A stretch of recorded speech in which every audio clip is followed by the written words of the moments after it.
Os 7 pecados capitais. Eles existem em cada um de nós e alguns dizem que são parte de nossas almas.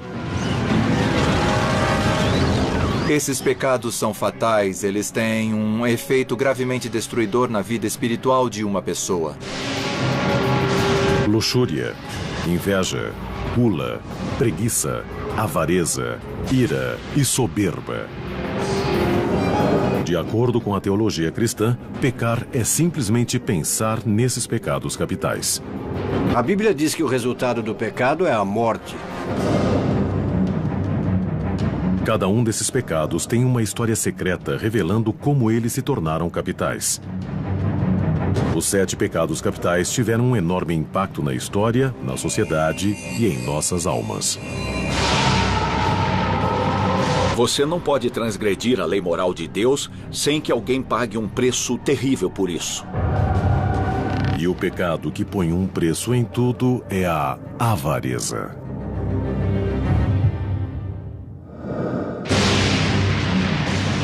Os 7 pecados capitais são um importante conceito cristão. Contudo, eles não aparecem de fato na Bíblia Sagrada.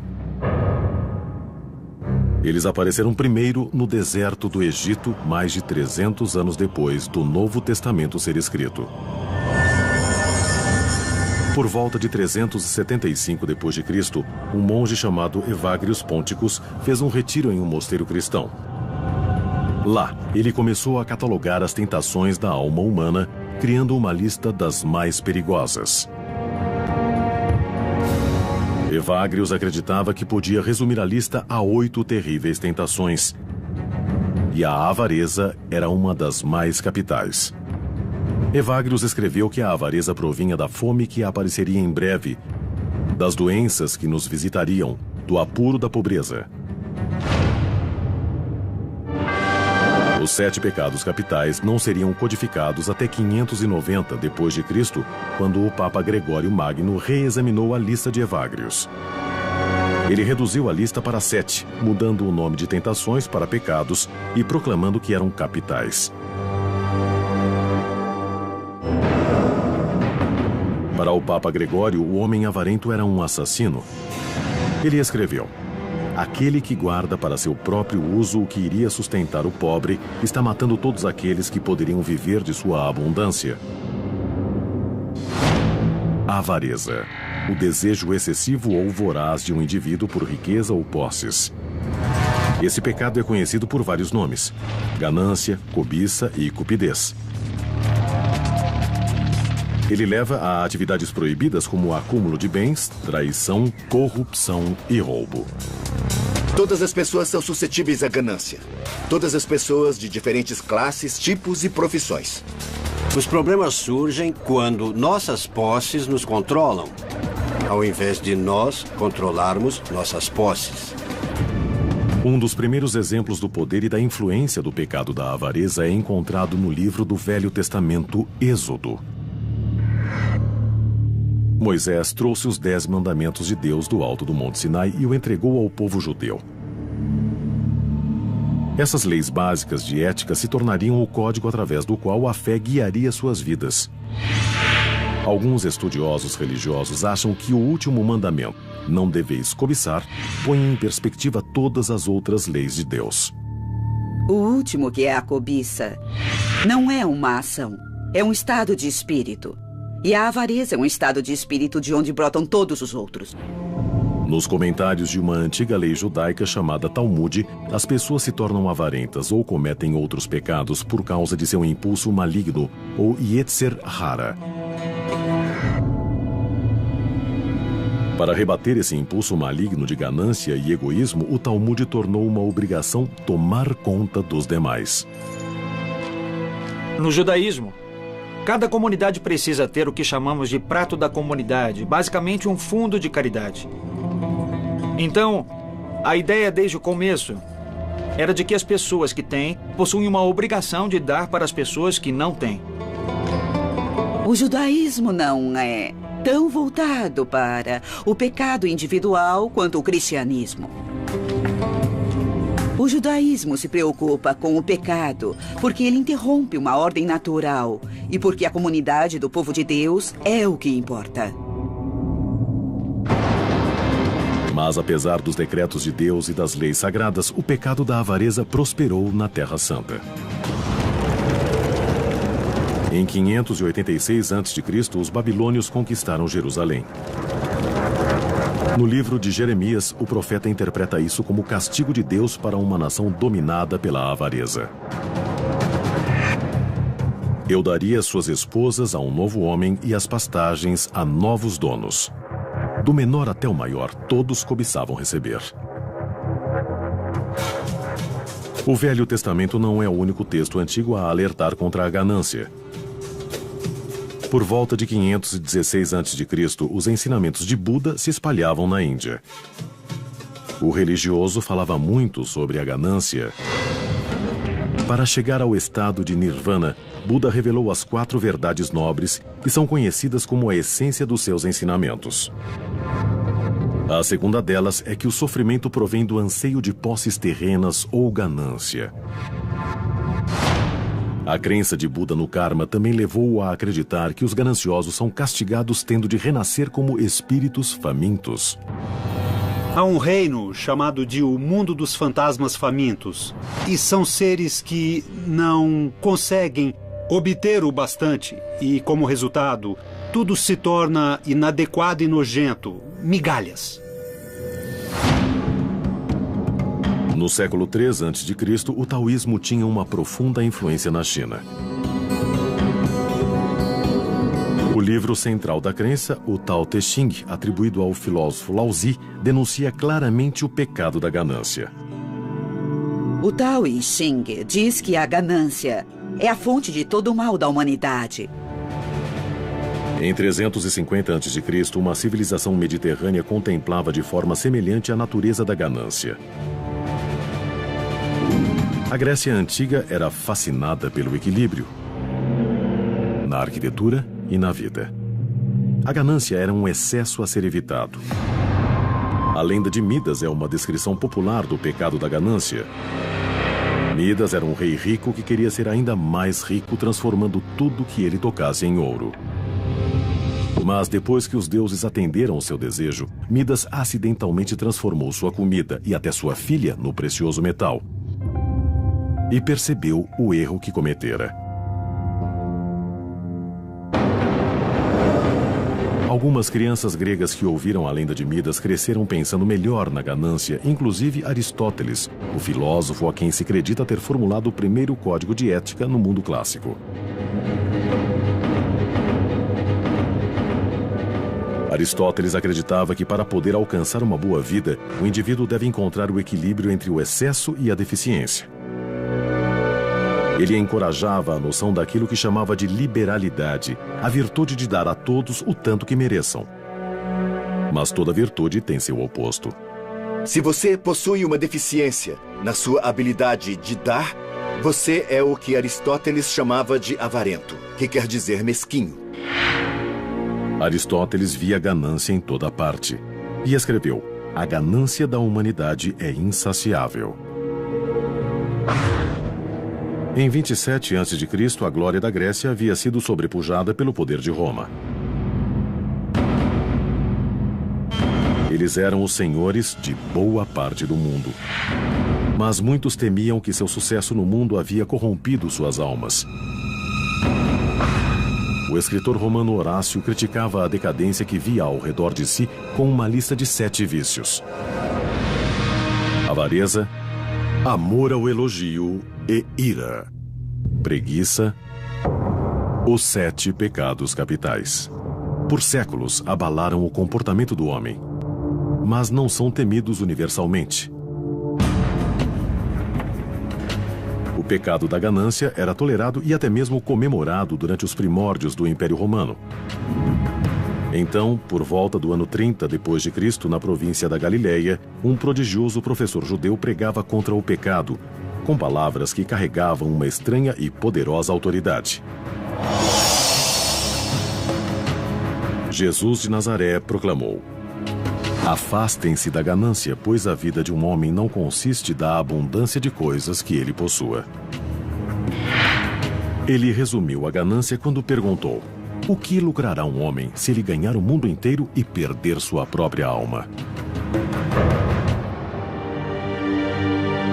Jesus tem pouco a dizer sobre o valor do capital acumulado ou de acumular dinheiro. Mas ele tem muito a dizer para os pobres. E ele diz: vocês é que são os abençoados, não os ricos. E isso é claro que é falso. Sabemos que as pessoas de sorte são os ricos, mas não segundo Jesus. Tenho certeza que há motivos culturais para o cristianismo ter essa fascinação desproporcional com a ganância. E um deles, eu acho, é o fato de que o dinheiro e o mercado surgiram na mesma época. O grande porto do Império Romano de Ostia permitia controlar muito do crescimento explosivo do comércio internacional durante esse período. Carregamentos de comida, vinho, sal, escravos e mais escoava das províncias romanas. Parecia que quanto mais os romanos tinham, mais gananciosos se tornavam. O resultado foram os impostos. Os romanos tinham um jeito interessante de fazer as coisas. Primeiro eles invadiam você e depois te cobravam pela invasão. Eles nunca recolhiam os impostos pessoalmente. Ou haveria uma revolta. Tinham pessoas do local que pagavam para recolher os impostos. O que precisamos ter em mente é que os coletores de impostos ganhavam dinheiro cobrando a mais. O único jeito de um coletor de impostos ter seu próprio dinheiro era cobrando mais do que o governo exigia. Então, os coletores de impostos sempre cobravam mais das pessoas e acabavam acumulando fortunas, se aproveitando dos fracos, tirando dos pobres. E a condenação de Jesus aos coletores de impostos é primeiro contra aqueles que tiram dos próprios irmãos e irmãs e entregam o dinheiro para um governo estrangeiro. Mas a verdadeira ira de Jesus era contra aqueles que emprestavam dinheiro no Templo de Jerusalém. Esses homens trocavam dinheiro romano pelo siclo, moeda local com a qual os judeus costumavam comprar animais para sacrifício, e por esse serviço cobravam uma taxa. No fundo, eram o mesmo que cambistas num jogo esportivo ou em um show, que cobravam muito mais do que seria cobrado se você, digamos, comprasse o mesmo animal em outro lugar e o trouxesse ao templo. Eles lucravam com isso. Jesus disse que estavam se tornando ladrões. Não faziam apenas negócios, mas negócios sujos. O pecado da ganância teria seu papel no destino de Jesus.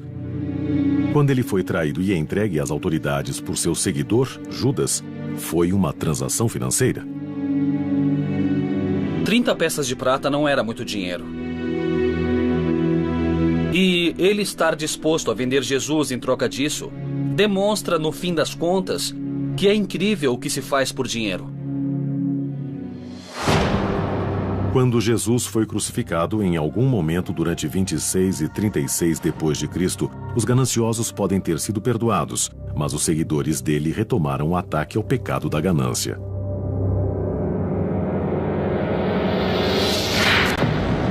Jesus disse muitas vezes que o dinheiro era a raiz de toda maldade.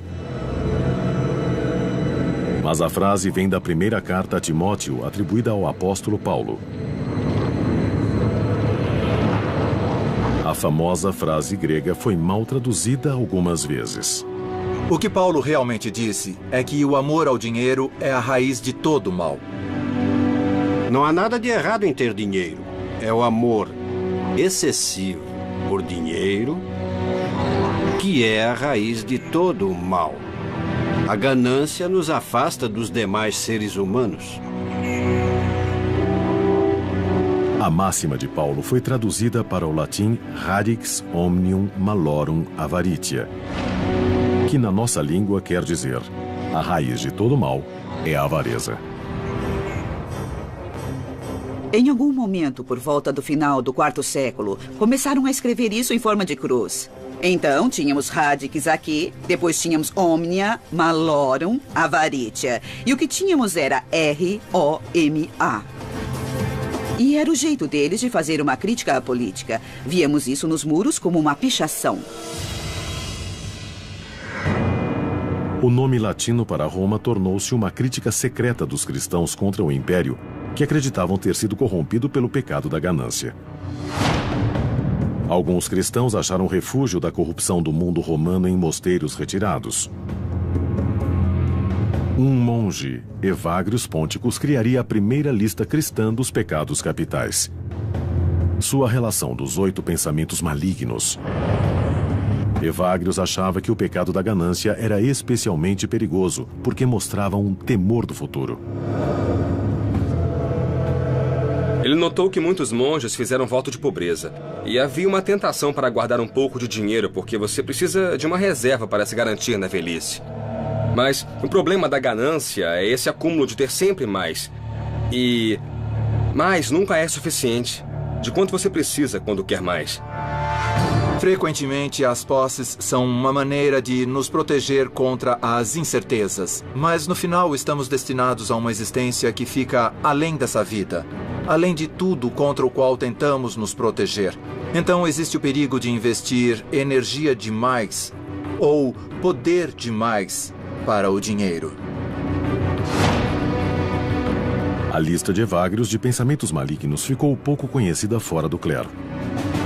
Mas em 400 d.C., um contemporâneo dele, um advogado que se tornou cético chamado Prudêncio, fez uma lista semelhante de pecados e a colocou em um livro épico, The Psychomachia, ou Batalha pela Alma.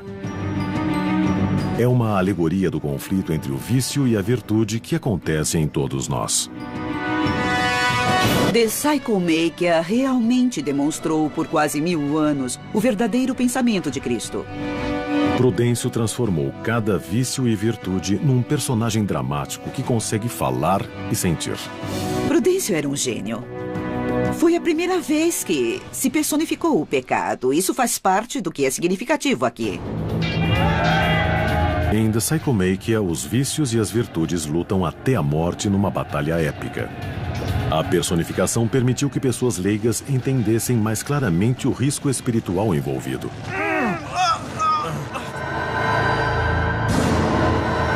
Vários vícios são derrotados e abandonam a batalha, largando suas armas, joias e ouro.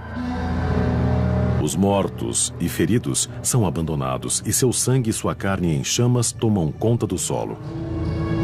É nesse ponto que o pecado da ganância, personificado por uma mulher desfigurada, aparece. Então entra esse personagem sorrateiro.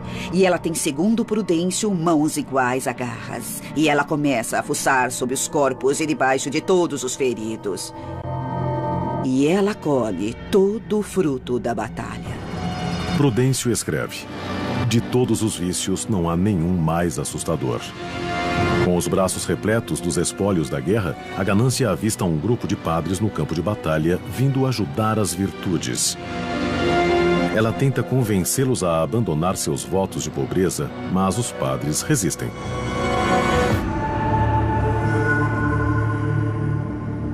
Vendo que não conseguiria vencer a batalha assim, a ganância apela para a dissimulação e transforma sua aparência. E ela se limpa toda e coloca um vestido novo, e ela se torna a frugalidade. A ganância finge que sua cobiça é porque está preocupada com o bem-estar dos filhos. No final, a ganância não obtém sucesso. E seus truques a levam à sua morte.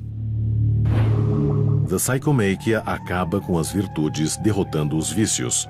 Mas o pecado da ganância iria evoluir e continuar a prosperar, mesmo enquanto o Império Romano desmoronava ao seu redor. Durante séculos, o Império Romano havia seguido os 7 pecados capitais e tentado ignorar as consequências. Mas em 500 d.C. já era tarde demais. Os romanos, outrora ricos, haviam se afogado em dívidas e seu império, muito extenso, havia se despedaçado. A ganância e os outros pecados tinham ajudado a destruir o estado mais poderoso na história do mundo. A Europa mergulhou na Idade das Trevas. Os aquedutos não funcionavam direito. O sistema de esgoto piorava a cada ano e surgiu uma praga. Era um pouco parecido com o Holocausto australiano dos filmes de Mad Max.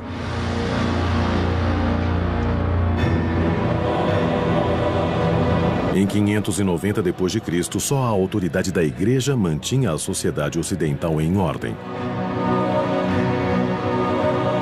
Nesses tempos temíveis e preocupantes, Gregório Magno transformou o grupo inicial de tentações dos monges de Evagrius na lista de pecados que conhecemos hoje em dia: luxúria, inveja, gula, preguiça, avareza, ira e orgulho. Os 7 pecados capitais haviam nascido e todos os bons cristãos precisavam conhecê-los e evitá-los. Acho que do ponto de vista da Igreja, você não pode ser ético se não conhecer algum padrão. Para uma pessoa da Igreja, a ética tem de se basear no seu compromisso com Deus. Os dogmas cristãos logo ecoariam numa nova religião daquele tempo, o islamismo. O Alcorão, escrito pelo profeta Maomé no século VII, é o texto central da fé islâmica. O livro diz aos seus seguidores que a jornada para dominar instintos básicos como a ganância é vital para se alcançar a pureza espiritual. Há uma metáfora na tradição islâmica que a pessoa gananciosa é alguém que se submeteu ao fardo de carregar essas coisas. E que a pessoa correta está livre da ganância.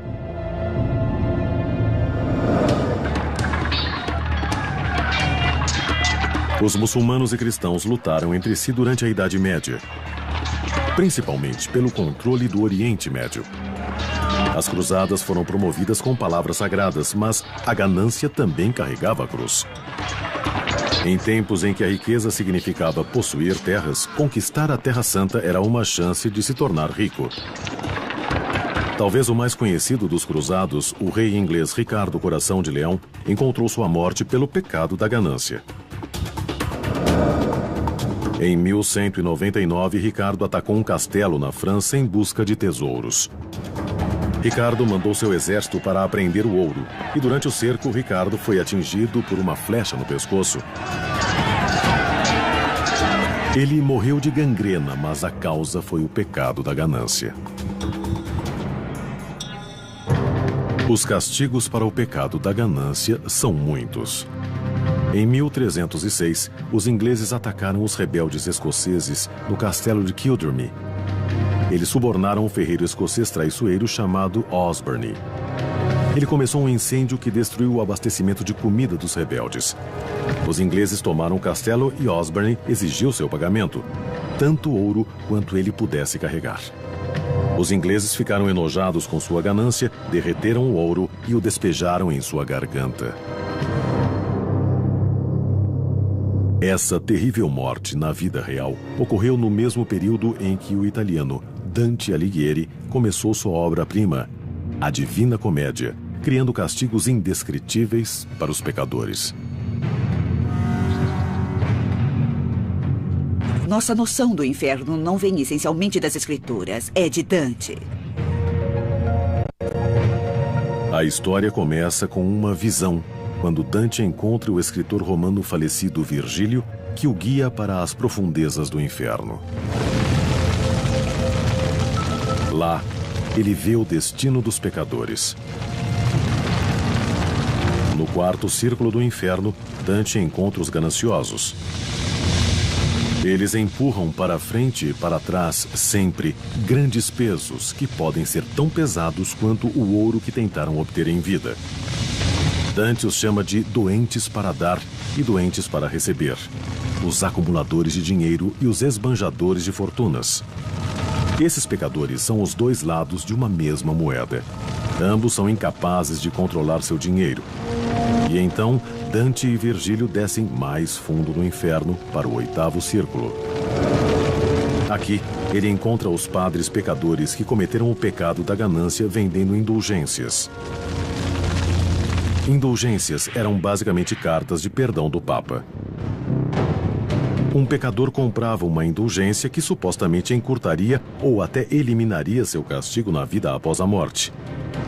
A prática indicava que a ganância agora era uma parte aceitável do exercício da igreja.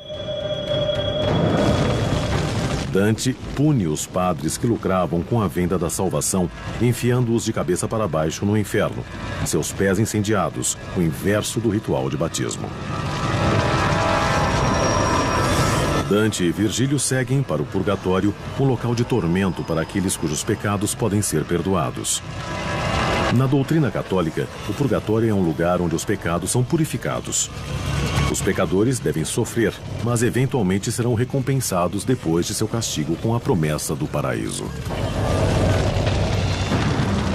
Quando Dante chega ao purgatório, a primeira coisa que ele vê são aqueles que têm permissão para estar no purgatório por causa do pecado da ganância.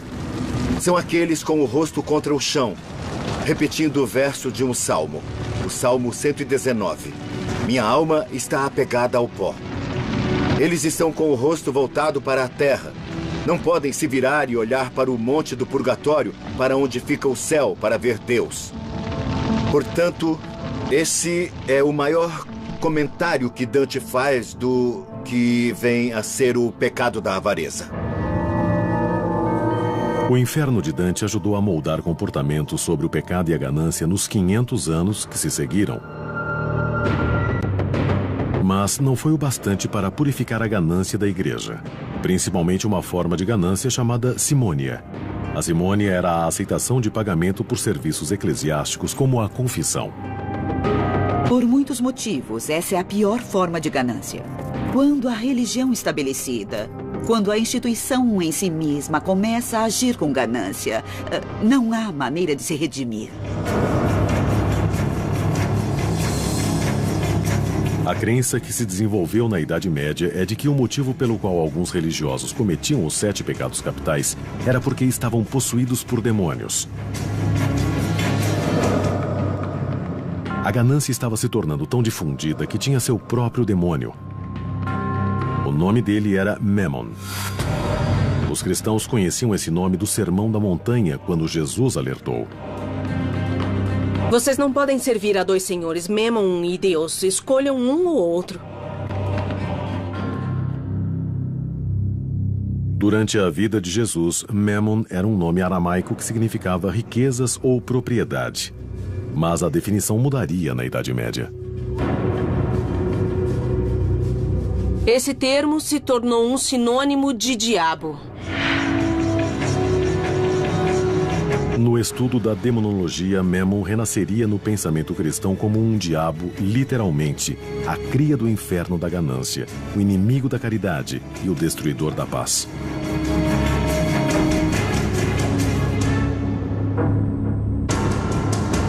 Mas conforme a Idade Média foi dando espaço para a Renascença, parecia que o pecado da ganância estava por toda parte.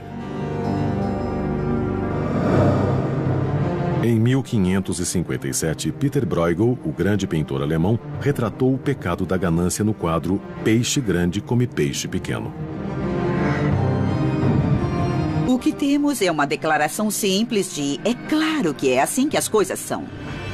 Os peixes pequenos estão lá para serem comidos e os peixes grandes podem comê-los. É assim que o sistema funciona. O capitalismo estava prestes a evoluir e o pecado da ganância nunca mais seria o mesmo. Os 7 pecados capitais foram originariamente catalogados pela Igreja Católica como método para produzir um comportamento mais respeitoso dos devotos. No século XVI, a crença e a ganância andavam de mãos dadas. Os europeus navegavam para o Novo Mundo para espalhar o cristianismo e encontrar ouro. Os protestantes que colonizaram a América do Norte pregavam as virtudes do trabalho árduo e da retidão, enquanto a classe mercante em ascensão acumulava riquezas pessoais. No século XVIII, o mundo estava começando a reexaminar o pecado da ganância e criou o próximo passo em sua evolução. Ele foi chamado de capitalismo. Em 1776, o filósofo escocês chamado Adam Smith publicou um exame do comércio chamado A Riqueza das Nações. O livro iria revolucionar o modo como as pessoas encaravam o dinheiro e a ganância. Os americanos acham que um único fato ocorreu em 1776, que é a Declaração da Independência. Na verdade, aconteceu outro fato muito importante. E na história do mundo, talvez tão significativa quanto a Declaração de Independência, foi a publicação de A Riqueza das Nações, escrita por Adam Smith. Muito bem. Este livro foi o primeiro documento a enumerar os princípios da economia e a enumerar o caso em que o capitalismo, a economia, o comportamento em proveito próprio dos indivíduos, o desejo de possuir e até mesmo a ganância podem ser bons. Smith, conhecido como o pai da economia moderna, originariamente escreveu sobre a ganância em seu trabalho de 1759, A Teoria dos Sentimentos Morais. Ele escreveu, na época, sobre os aparentes benefícios para a sociedade atuar em interesse próprio, concebendo um mundo onde a economia seria guiada por uma mão invisível. A mão invisível é o interesse próprio. A ganância é a motivação do comércio e das transações. Nós trocamos algo que valorizamos menos para obter coisas que valorizamos mais. Adam Smith defendeu a tese de que, através daquilo que ele chamou de mão invisível, com milhões de pessoas funcionando de forma egoísta, desejando coisas que querem através do mercado, que tudo acabaria dando certo. Smith complementou seu trabalho sobre a ganância com A Riqueza das Nações, onde ele escreveu sobre a busca do interesse próprio, dizendo exatamente que os humanos são atraídos pelo egoísmo e pela ganância. O importante sobre a ganância em economia é que a ganância é vista como um dom, que as pessoas têm motivos para consumir mais coisas. E o argumento da economia é que você pode cultivar a ganância em nome do bem social através dos mercados livres e competitivos. Porém, uma vertente repulsiva do sistema de mercado e o pecado da ganância evoluíram ao mesmo tempo: o tráfico de escravos. Já foi estimado que na longa viagem da África até o Novo Mundo, de 10 a 20% de escravos negros e da tripulação branca morriam.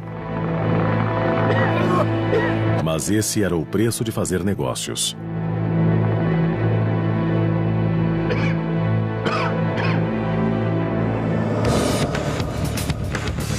Em 1800, a Revolução Industrial causou outra mudança na concepção de ganância.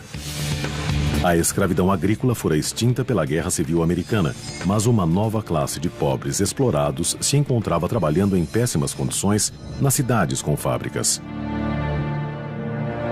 No final do século XIX, os Estados Unidos emergiram como a nação mais próspera no planeta. Também fez surgir um ganancioso grupo de investidores que ficaram conhecidos como os Barões da Borracha.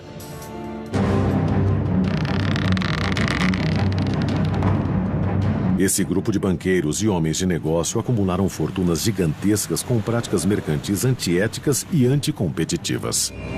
Os Barões da Borracha eram donos das estradas de ferro, donos dos bancos. Eles possuíam tanto na América que nossa liberdade estava sendo restrita e estava em perigo. Um dos mais notórios e inescrupulosos desses homens era Jay Gould. Esse financista nova-iorquino e dono de estrada de ferro sucumbiu ao pecado da ganância em 1869, quando inventou um plano brilhante para manipular o mercado de commodities. Primeiro, Gould incentivou o presidente Ulysses S. Grant a fazer o governo parar de vender ouro. Enquanto isso, Gould comprou secretamente uma grande quantidade de ouro em uma tentativa de encurralar o mercado. O preço do ouro chegou nas alturas, causando impacto no mercado de commodities e, o pior de tudo, o preço do trigo. Gould deduziu que o resultado seria um aumento no preço do trigo, forçando os fazendeiros do Oeste a mandar mais para o leste nos trens que pertenciam a ele. Gould controlava tudo: o trigo, os trens e o ouro. Infelizmente para Gould, o presidente Grant percebeu o esquema e instruiu o governo a vender imediatamente 4 milhões de dólares em ouro, matando efetivamente os preços inflacionados. O plano de Gould foi por água abaixo. O relacionamento de Gould com o infame e ganancioso político Wall Street permitiu que ele escapasse da prisão. O pecado da ganância não parece ter afetado Gould nessa vida. Quando ele morreu, estimava-se que sua fortuna era de 72 milhões de dólares. Isso é mais que 1,6 bilhão em valores atuais. O capitalismo sempre carregou em si as sementes do excesso. E ele necessita que as pessoas sejam, de certa forma, ambiciosas, egoístas e, sim, gananciosas. Mas a era abastada dos barões da borracha não sobreviveria. O presidente Theodore Roosevelt, junto com a Suprema Corte, impuseram leis de antitruste que atacavam os homens que ele denominava de malfeitores do bem comum. Queremos um sistema capitalista, mas não queremos que fique tão concentrado nas mãos de poucos. E então, por exemplo, nas primeiras décadas do século XX, tivemos uma era progressista. Tivemos leis de antitruste que interromperam as grandes concentrações de fortunas, como as companhias petrolíferas e as estradas de ferro. Em 1911, a Suprema Corte ordenou ao milionário John D. Rockefeller que dividisse sua companhia petrolífera Standard, um monopólio que controlava 70% das refinarias americanas. A Standard se tornou 34 companhias separadas. As ações das novas companhias subiram depressa e, como Rockefeller tinha ações de todas elas, sua fortuna pessoal triplicou. Rockefeller se tornou o homem mais rico do mundo.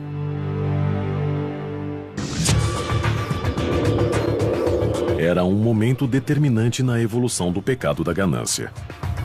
Enquanto os Estados Unidos cresciam no século XX, o conceito de ganância mudaria para sempre. A percepção dos 7 pecados capitais evoluiu através da história. E nenhum pecado mudou tanto quanto a ganância. O século XX se tornaria o século da ganância. Mas seria uma viagem tortuosa. A Bolsa de Valores quebrou em 29 de outubro de 1929, iniciando a Grande Depressão. Acredita-se que uma das principais causas tenha sido o sistema bancário irregular, que permitia que poucos gananciosos ganhassem quantias absurdas à custa do povo. Acho que apostar na Bolsa de Valores é motivado pela ganância e no interesse pessoal. São pessoas que querem transformar uma pequena quantidade de dinheiro em uma grande quantidade de dinheiro e simplesmente estão dispostas a se arriscar. Mas quando a bolsa quebrou, afundou toda a economia junto com ela. O pecado da ganância havia quase arruinado o país. Um dos resultados da crise foi o temor pelos grandes negócios e iniciou-se uma onda de reformas econômicas e sociais. A Bolsa de Valores teve suas altas e baixas nos 50 anos subsequentes. Nos anos 80, os americanos já se sentiam confiantes o bastante para acolher o pecado da ganância. Tivemos os anos 80 e os anos 90, talvez possamos dizer este século, também até agora, o século XXI, que é quando exaltamos não só os desonestos e os empreendedores, mas exaltamos pessoas que obtiveram imensas quantidades de dinheiro e basicamente controlam tudo. A década de 80 ficou conhecida como a da ganância, antes mesmo de terminar. Os Estados Unidos prosperavam, enquanto o governo de Ronald Reagan abaixava impostos, cortava gastos sociais e desburocratizava os negócios. A ganância pode destruir a política. Os ricos, as corporações ricas conseguem benefícios para si mesmas, subsídios, ganhos corporativos, isenção de impostos. O filme de 1987, Wall Street, ilustrou bem isso quando o personagem principal, Gordon Gekko, interpretado por Michael Douglas, anuncia que a ganância é boa e os americanos parecem concordar. Atualmente, 50% dos americanos possuem ações. Nós iremos ficar ricos um dia desses e, portanto, temos de investir em ações. Mas milhões de pessoas estão tentando lucrar no mercado ao mesmo tempo. Eles não conseguem, porque eles são o mercado. As escrituras dizem que a ganância é pecaminosa. Mas alguns cientistas afirmam que a ganância é natural. Não é uma tentação do diabo, mas resultado da nossa própria neurologia.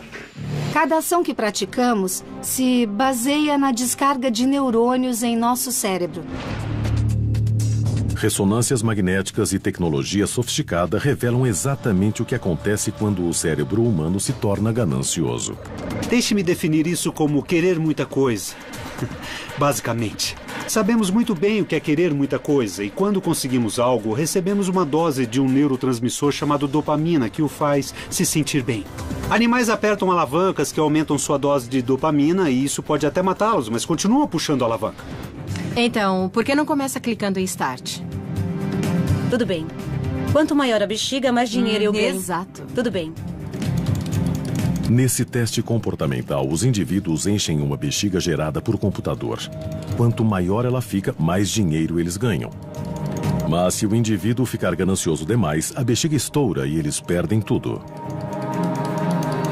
A questão não é ser ou não ganancioso. A questão é quão ganancioso. Como medimos a ganância. Como nos certificar de que a ganância de fato funciona para todos nós. Para avaliar como a ganância influencia as negociações financeiras, o doutor em economia da Universidade de Penn State, Gary Bolt, utiliza um teste fascinante chamado o jogo do ultimato. O jogo envolve 2 negociantes. E eles buscam um acordo sobre como dividir $20. O que eu proponho é que você fique com $5 enquanto eu fico com $15 para mim. Você pode aceitar ou rejeitar esses $5. Se você o aceitar, a pilha se divide. De acordo com isso, 15 e 5. Se você rejeitar, nós dois acabamos sem nada. É isso. Essas são as regras. Nada de segunda chance. Joguem uma única vez.